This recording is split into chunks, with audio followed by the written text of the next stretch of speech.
જય સ્વામિનારાયણ, જય શ્રી કષ્ટભંજન દેવ। આજે આપણે અહીંયા ભેગા થયા છીએ જ્યાં હનુમાન જયંતિની ઉજવણી કરવા માટે, જેમ આપણે 31st સેલિબ્રેટ કરતા હોઈએ અને 31સ્ટમાં પણ જેવી મજા ના આવે એવી મજા આજે આપણને અહીંયા હનુમાન જયંતિમાં જોઈ છે। જેવા આપણે જોયું કે લાઇટ અને સાઉન્ડ શો જોયો, ફાયરવર્ક જોયું, લેઝર શો જોયો, બધા શો મતલબ બધાને લાઈફમાં એકવાર આ એક્સપિરિયન્સ તો જરૂર કરવો જોઈએ। જે આ વર્ષે આવ્યા છે તેમનો ખૂબ ખૂબ આભાર, અને જે નથી આવી શક્યા તે નેક્સ્ટ યર પાક્કું આવીને જોજો। અને અહીંયા લાખોની સંખ્યામાં ભક્તો આવ્યા છે જેણે અત્યારે ડાયરો ચાલુ જ છે, તમને સાઉન્ડ આવે છે, ડાયરાની મજા લીધી છે। અને હજી પણ જે ભક્તો બેઠા છે, જે દૂરથી આવ્યા છે, દેશમાંથી અને વિદેશમાંથી પણ આવ્યા છે, જે હજી મજા લે છે, સાંભળે છે, એન્જોય કરે છે। તો હું એમ જ કહેવા માગું છું કે તમે પણ આવો અહીંયા, આ હનુમાન જયંતિને ફીલ કરો, એક્સપિરિયન્સ કરો। અને બસ આજે અમે મહાઆરતીનો સમન્વય કર્યો હતો 100 ડાન્સર્સને લઈને, જેમાં ધૂપ, શંખ,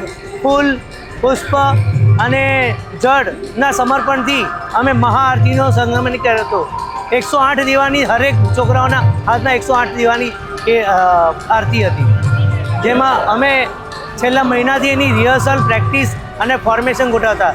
તત્પશ્ચાત અમે 3 દિવસ પહેલાં અગાઉ અહીંયા અમે આવીને ગયા હતા, અને અહીંયા આવ્યા પછી અમે લોકો ટેકનિકલી પ્રેક્ટિસ, સાઉન્ડ સાથે, લાઇટ સાથે દિવસ રાત 3 ટાઈમ અમે રિહર્સલ કર્યા પછી આજે અમે સંધ્યાકાળે મહાઆરતીનું આયોજન કર્યું હતું, જેનું લાઈવ પ્રસારણ બી થયું હતું। અમને ખૂબ જ મજા આવે છે અહીંયા આગળ, એવરી ટાઈમ અમે એન્જોય કરીએ છીએ।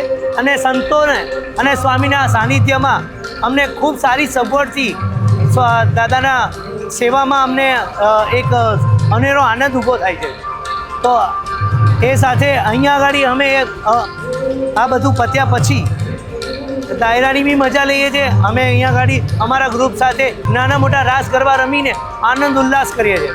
હવે આજ પ્રોગ્રામ પત્યા પછી આવતીકાલનો એક આનંદ અમને એવો છે કે કાલે દાદાના જન્મદિવસે અમે સાંજના સંધ્યા આરતીનો બી આયોજન અમે લોકો જ કરવાના છે। તો એ અમારું સૌભાગ્ય છે અને સંતોની કૃપા છે કે અમે હર વર્ષે અહીંયા આવીએ છીએ અને દાદાની આરતીનો અમને લાભ મળે છે। જય સિયારામ।